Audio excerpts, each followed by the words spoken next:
Welcome back to the deep dive. You know, you're here because you like to get right to the heart of complex issues, no fluff, no filler.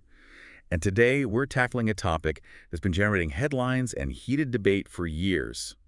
U.S. tariffs. That's right. These taxes on imported goods, they've been a really big deal since they were ramped up back in 2018. Exactly. And we're going to wade through a ton of research and analysis, cutting through the noise to help you understand their true impact on the U.S. economy. So we're not just talking about the what of tariffs, we're really diving into the so what. What actually happened after these tariffs were put in place? Did they achieve their goals? What were the unintended consequences? Those are the questions we're going to explore. We'll break it down into clear, manageable chunks. First, we'll lay out the rationale behind these tariffs. Why were they implemented in the first place? Then we'll examine the effects. What happened to jobs? What about prices, inflation, the overall growth of the economy? We'll even look at how the Federal Reserve reacted to this whole trade shakeup. We'll also highlight the sectors that came out ahead, the ones that took a hit, and to give us some context, we'll glance back at history to see if there are any parallels to learn from. By the end of this deep dive, you'll have a solid grasp of a really significant and ongoing economic story. A story that continues to unfold, for sure. Okay, so rewind to 2018. That's when the big action started, right? We saw the Trump administration slap those Section 232 tariffs on steel and aluminum imports. And then came the even broader Section 301 tariffs. Those were aimed squarely at a whole slew of products coming from China. It was a major shift in U.S. trade policy, no doubt about it. Many people even called it a trade war. And the reverberations of those actions are still being felt in our economy today. And right off the bat, there were two very distinct camps, two very different perspectives on these tariffs. You had the supporters, those who argued that these tariffs were absolutely essential to protect American industries, especially manufacturing, from what they saw as unfair competition from overseas. The idea was to revitalize American manufacturing, bring back jobs, and finally get tougher on trade deals, especially with China. And on the other side, you had the critics, those who sounded the alarm, warning that these tariffs would end up acting like a hidden tax, a tax that would be paid by American businesses and ultimately by ordinary consumers. They were worried about price hikes, job losses in industries that rely on those imports, and of course, retaliation, other countries slapping tariffs on American goods in response. Exactly. So our goal here is to sift through the evidence, the research, and the data, and see how those predictions actually played out. We'll dig into the economic data and see what story it tells. Sounds good. So let's start with the why. What were the core arguments made by those who supported these tariffs? What was the fundamental reasoning behind them? Well, at the heart of it, there were a few key drivers. First, there was this deep desire to shield domestic industries, to protect American jobs from being undercut by foreign competition, particularly from countries like China, where labor costs are significantly lower. There was this sense that American manufacturing had been hollowed out and that something drastic needed to be done. And closely tied to that was the goal of reducing the U.S. trade deficit, right? That gap between how much we import and how much we export. Right. The trade deficit had been a persistent issue for decades, and supporters of the tariffs saw them as a way to finally address that imbalance. They argued that by making imported goods more expensive, we'd encourage Americans to buy more domestically produced products, leading to more manufacturing here at home and less reliance on imports. Then there was this idea of using tariffs as leverage, a bargaining chip to pressure other countries into better trade deals, deals that were more favorable to the U.S. That was certainly a key part of the strategy. Supporters argued that the U.S. had been taken advantage of in past trade agreements and that tariffs would give us more clout at the negotiating table. Think back to the steel and aluminum tariffs, for example. The idea there was to specifically target industries where American producers were struggling, where cheaper imports were putting them at a disadvantage. The goal was to create breathing room for those domestic industries to recover and compete more effectively. Okay, so did that actually happen? Did those industries really bounce back? Did we see a surge in American-made steel and aluminum? Well, that's where things get interesting. The U.S. International Trade Commission, the USITC, they actually investigated this very question. They wanted to know if the tariffs had the intended effect. And their findings show that, yes, there was an increase in domestic production of both steel and aluminum after those tariffs were put in place. In 2021, for example, steel output in the U.S. was about $1.3 billion higher than what the USITC estimated it would have been without those tariffs. So there was a quantifiable increase in domestic production, at least in those specific sectors. Okay, so that's one point for the proponents. What about the idea of using tariffs as leverage in trade negotiations? Did that tactic actually yield any positive results? The Trump administration certainly pointed to some successes on that front. They frequently cited the USMCA, the United States-Mexico-Canada Agreement, which replaced the old NAFTA deal, as a prime example of how the threat of tariffs helped secure a better deal for American workers and businesses. They also pointed to the Phase 1 trade deal with China, where China agreed to substantially increase its purchases of U.S. goods, particularly agricultural products. And let's not forget the national security angle. That was a major argument, especially when talking about industries like steel, which are crucial for defense and infrastructure. That's right. There's a long-standing view that maintaining a strong domestic steel industry is vital for national security. The idea is that you don't want to be overly reliant on foreign countries, especially potential adversaries like China, for essential materials, particularly during times of crisis. This line of thinking has become even more prominent recently with the focus on securing domestic supply chains for things like semiconductors and other critical technologies. And of course, there's the straightforward impact on government revenue. Tariffs generate money for the U.S. Treasury. Exactly. And the amount of tariff revenue collected actually surged after these new tariffs were put in place. In fiscal year 2020, U.S. Customs and Border Protection reeked in a whopping $74.4 billion in tariff revenue. To put that in perspective, that's more than double what was collected before 2018. So in a nutshell, those who supported the tariffs, they were all about leveling the playing field for American companies, protecting American jobs, and strengthening U.S. economic independence. They saw tariffs as a necessary tool to push back against what they perceived as unfair trade practices by other countries. That's a good summary. They believed it was about time the U.S. got tough on trade, and they saw tariffs as a way to achieve that. Okay, but let's hear the other side now. What were the main counter-arguments made by those who opposed these tariffs? What were they most concerned about? Well, the most consistent and vocal criticism came from economists. They argued quite forcefully that tariffs are essentially a tax that ends up being paid by American businesses and consumers. They pointed out that when you make imported goods more expensive, those higher costs inevitably get passed down the line. It's like a chain reaction. Exactly. It starts with the importers, who have to pay the tariff at the port. Then those higher costs get passed along to the manufacturers who use those imported components to make their products. And finally, those increased costs get passed on to consumers in the form of higher prices for everything from cars and appliances to clothing and food. And it wasn't just about the industries that were directly targeted by the tariffs, right? There were these ripple effects throughout the economy. Absolutely. While a handful of domestic industries, like we discussed with steel and aluminum, might have benefited from some temporary protection from foreign competition, many more industries that rely on those imported materials, were hit with higher input costs, making their products more expensive and potentially less competitive.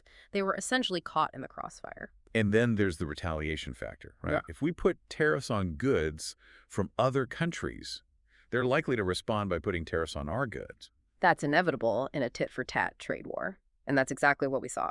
When the U.S. imposed tariffs, countries like China, the EU, Mexico, Canada, they all retaliated with tariffs of their own on a range of American products. And that directly hurt American exporters, especially farmers who suddenly found themselves locked out of key markets.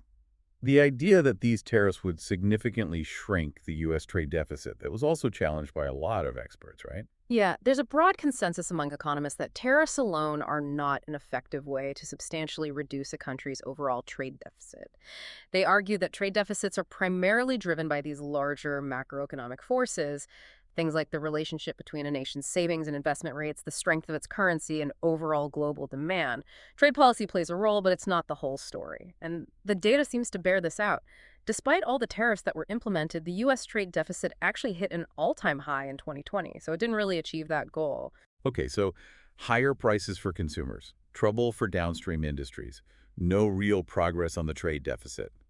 What other downsides did the critics point to? Well, they also raised concerns about inflation. When you increase the price of imported goods, that can ripple through the economy and lead to higher prices for all sorts of things. And we'll dig into the actual data on that later on. Right. And they were worried about the impact on economic growth too, weren't they? Yeah, the argument was that by disrupting global trade and making it more costly for businesses to operate, tariffs could put a damper on overall economic activity, both in the U.S. and globally.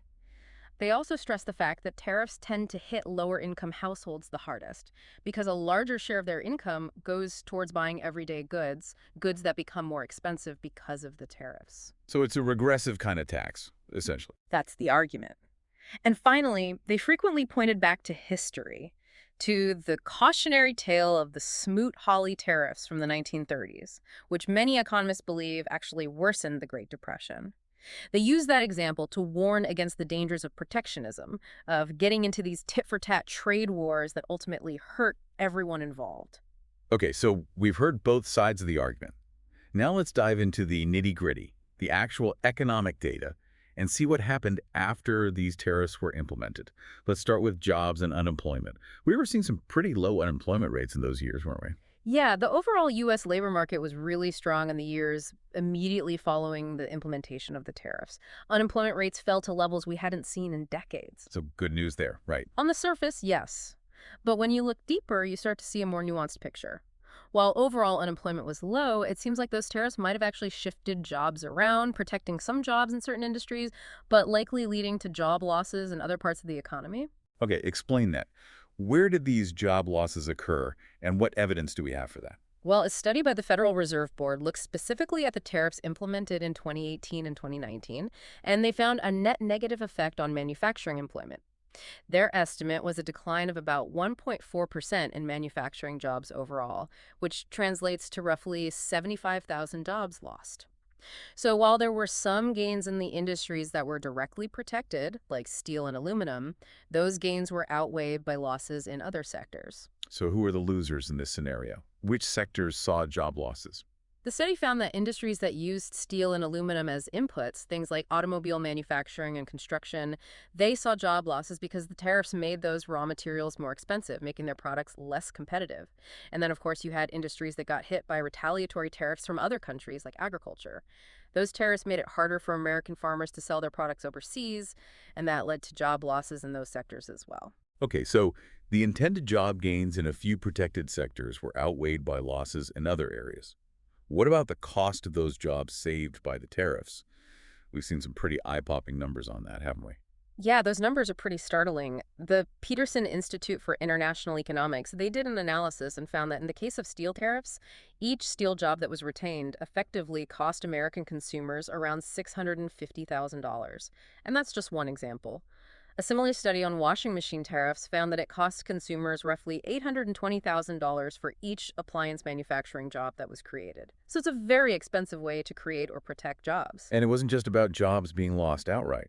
Businesses adapt in other ways when they're facing higher costs, right? Absolutely. Some U.S. companies, particularly in manufacturing, they responded to these tariffs by scaling back their operations, maybe delaying expansion plans, or they invested more in automation, replacing workers with robots to try to offset those higher costs.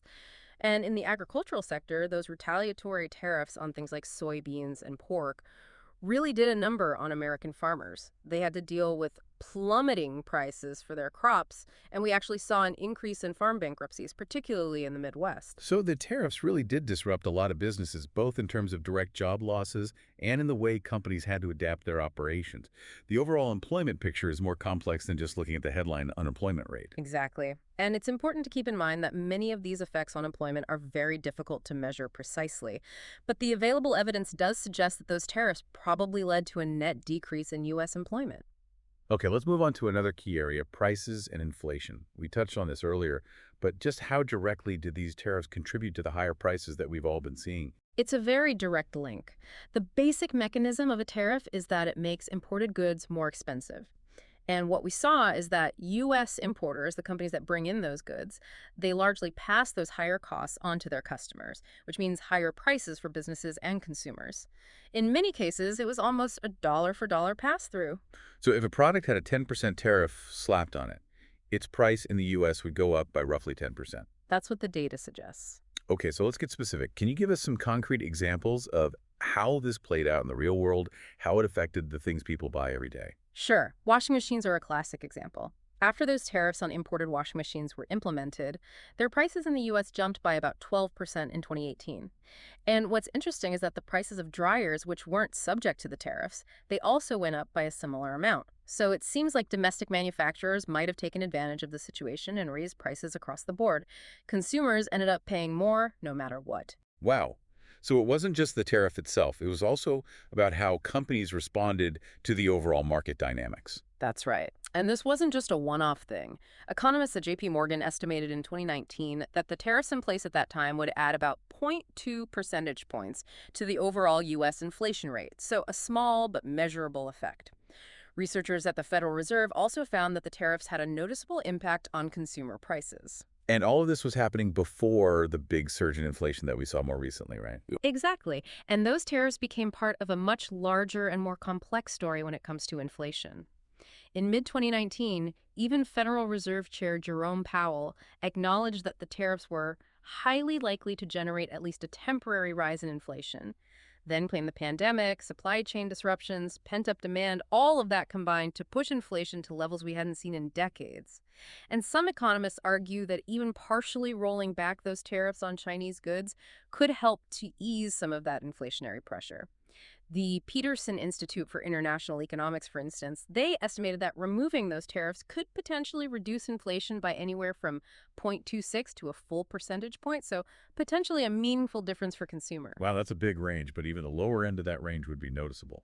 It's interesting that tariff reduction was even considered as an anti-inflation measure. It shows that policymakers are well aware of the connection between tariffs and prices. And it was a real topic of debate within the Biden administration. They were weighing the pros and cons of trying to use tariff reductions to combat inflation. So if we try to quantify this, what's the estimated hit to the average household from these tariffs? Well, Federal Reserve Bank of New York, they did some number crunching and figured that those tariffs implemented in 2018 were costing the average U.S. household about $419 per year. Other analyses, especially those that considered the potential impact of all the tariffs that were being threatened at that time, suggested it could be even higher, maybe $800 or more per year.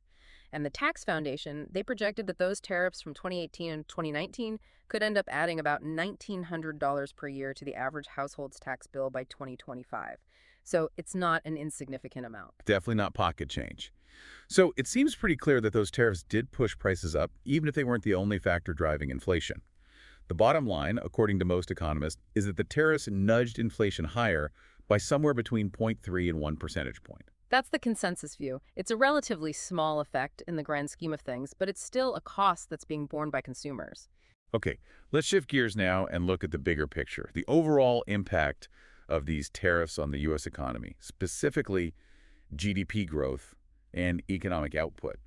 Did those tariffs put a noticeable dent in economic growth? The U.S. economy did see a slowdown in GDP growth, going from a pretty robust 2.9% in 2018 down to about 2.3% in 2019.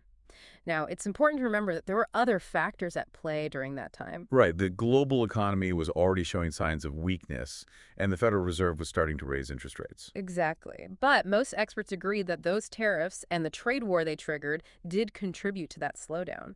The International Monetary Fund, the IMF, and a lot of other economic forecasters actually revised their U.S. growth projections downwards during those years, and they specifically cited those tariffs and the uncertainty surrounding trade policy as a factor. So they weren't just speculating, they were actually incorporating the tariffs into their economic models. That's right. And some economists have tried to quantify the impact. Oxford Economics, for example, they estimated that the tariffs and the retaliation they provoked lowered U.S. GDP by about 0.5% compared to what they would have projected without the trade war. And the Congressional Budget Office, the CBO, they also concluded that those tariffs had a small but noticeable drag on U.S. economic growth. So how do tariffs actually slow down an economy? What are the mechanics of that? There are a few key ways. First, when the U.S. puts tariffs on goods from other countries, those countries often retaliate with tariffs of their own, as we've discussed. This makes American products more expensive overseas, and that hurts American exporters. They sell less, and that can slow down growth. Second, tariffs raise costs for American businesses that use imported components or materials. Those businesses may have to scale back their operations, or they may invest less, or they may raise prices, all of which can dampen economic activity. And third, those tariffs can lead to higher prices for consumers, which reduces their purchasing power and can lead to a slowdown in consumer spending, which is a major driver of the U.S. economy. And we saw some evidence of that slowdown in the manufacturing sector, didn't we? Yes, there were some signs of what some called a manufacturing recession in 2019.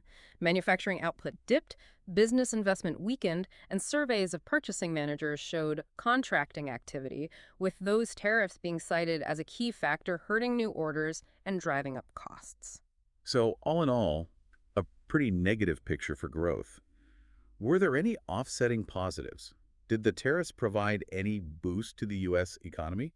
There were some minor positive effects. When imported goods become more expensive, some domestic producers might see a slight uptick in demand for their products. And the government, of course, collects revenue from those tariffs, which it can use to fund various programs or reduce other taxes.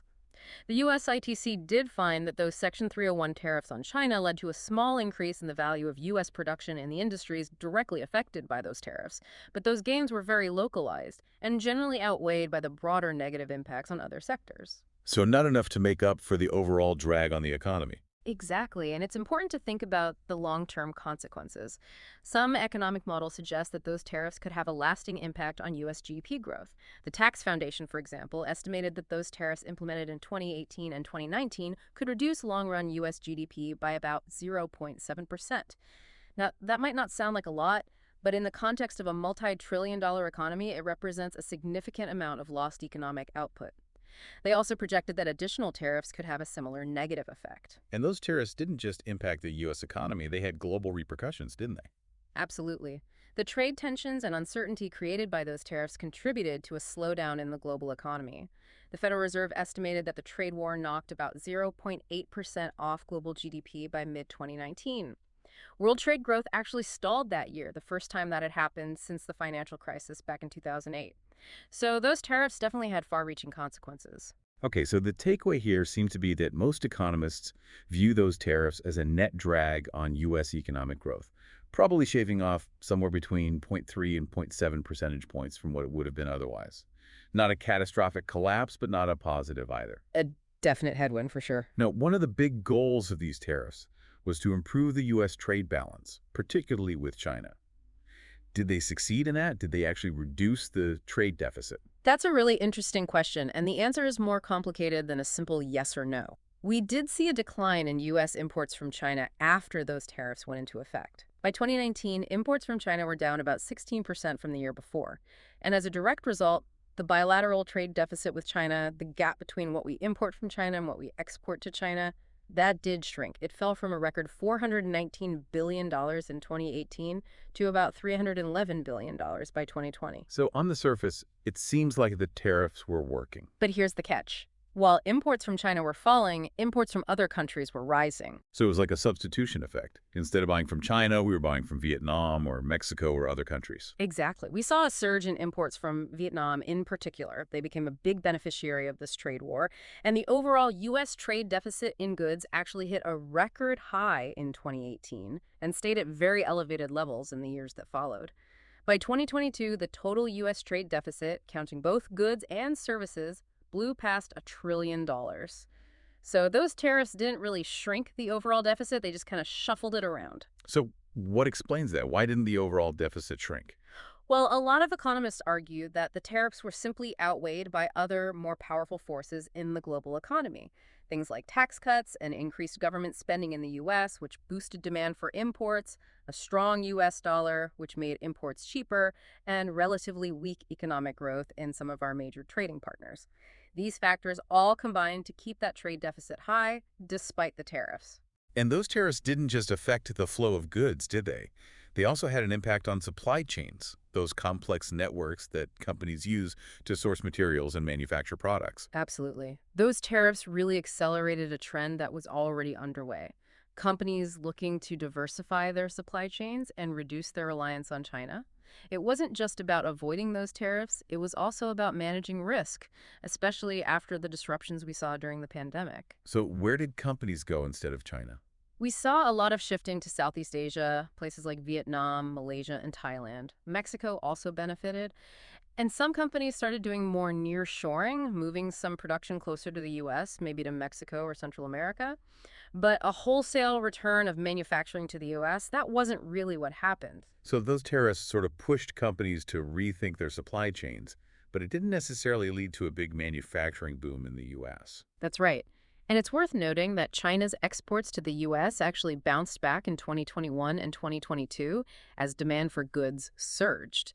So while there's been a shift, China remains a major player in global trade. Okay, so the tariffs reshuffled the deck a bit, but they didn't fundamentally change the game. I think that's a good way to put it. Now let's talk about the Federal Reserve, the Fed. They're the ones who set interest rates and try to keep the economy on an even keel. How did they react to these tariffs and all the economic shifts they were causing? Well, the Fed was definitely watching this trade war very closely, and they were clearly concerned about the potential fallout.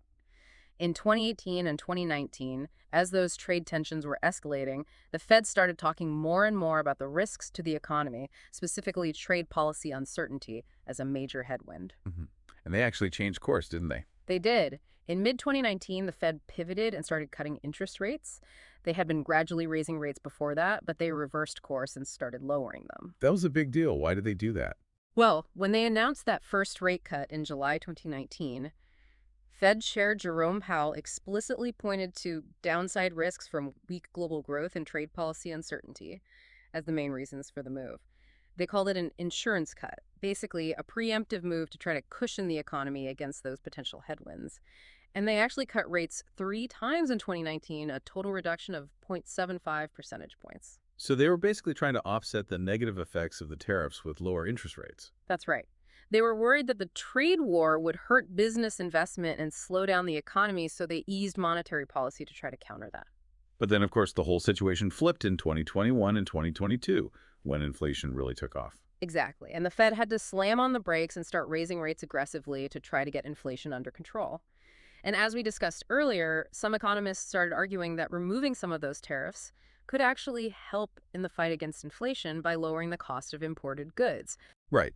But the Fed doesn't directly control trade policy. They have to take the tariffs as a given and then adjust their monetary policy accordingly. Exactly. And that creates a real challenge for them. If tariffs are pushing prices up, that would normally call for higher interest rates. But if those same tariffs are also hurting the economy and potentially causing job losses, that might call for lower interest rates. It's a tough balancing act. So those tariffs definitely added another layer of complexity to the Fed's decision-making. They influenced interest rates indirectly, even if they weren't the only factor at play. For sure. Okay, so we've looked at the overall impact of these tariffs on the economy. Yeah. Let's zoom in now and look at some specific sectors. Let's start with steel and aluminum. Those were the two industries directly targeted by those Section 232 tariffs. What happened there? Well, as we discussed earlier, the goal of those tariffs was to protect those domestic industries from foreign competition. And the data from the US ITC shows that, on average, from 2018 to 2021, steel imports fell by about 24%. The US price of steel went up by 2.4%, and US steel production increased by about 1.9%. So they produced more steel domestically. They did, and that translated to about $1.3 billion in higher output in 2021. We also saw some job gains in those industries and higher profits for steel companies, at least initially. The aluminum industry saw a similar pattern. Imports fell by 31%, U.S. prices rose by 1.6%, and production went up by about 3.6%.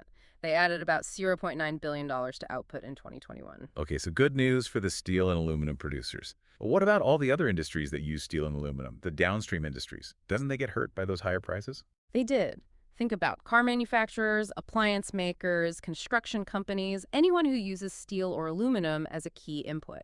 Those tariffs made their raw materials more expensive, and that had a ripple effect, leading to slightly higher prices for their products and a decrease in their overall production. The US ITC estimated that output in those downstream industries was about $3.5 billion lower in 2021 because of those tariffs. So there was a trade-off. One sector benefited, but others were hurt.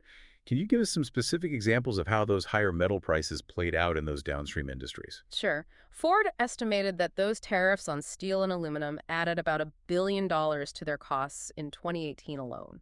And that cost had to be absorbed somewhere, either through lower profits, higher prices for consumers, or some combination of both. And it wasn't just the big car companies. Smaller part suppliers also felt the pinch. Some had to cut jobs or move production overseas to try to stay competitive. What about other industries? Well, Caterpillar, they're a major manufacturer of construction equipment. And they said those tariffs increased their costs, which made it harder for them to expand and might have led to some job losses.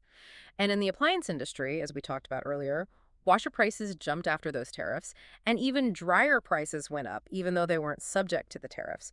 So it seems like some companies might have used the situation to raise prices across the board. It's interesting how these things play out. It's not always a simple, direct effect. Right. There are always these unintended consequences and ripple effects. And when you add it all up, it seems like those tariffs on steel and aluminum, they probably ended up having a net negative effect on U.S. manufacturing jobs and overall output. Trade economists Lydia Cox and Katie Russ, they did some research and estimated that those tariffs might have actually led to about 75,000 fewer jobs in manufacturing because of those ripple effects. So it was a bit of a Pyrrhic victory for the steel and aluminum industries. They might have gotten some protection, but it came at a cost to the broader manufacturing sector. That's a good way to put it. Okay, let's turn our attention now to agriculture. It seems like farmers got hit particularly hard by those retaliatory tariffs. Yeah, they definitely took a direct hit.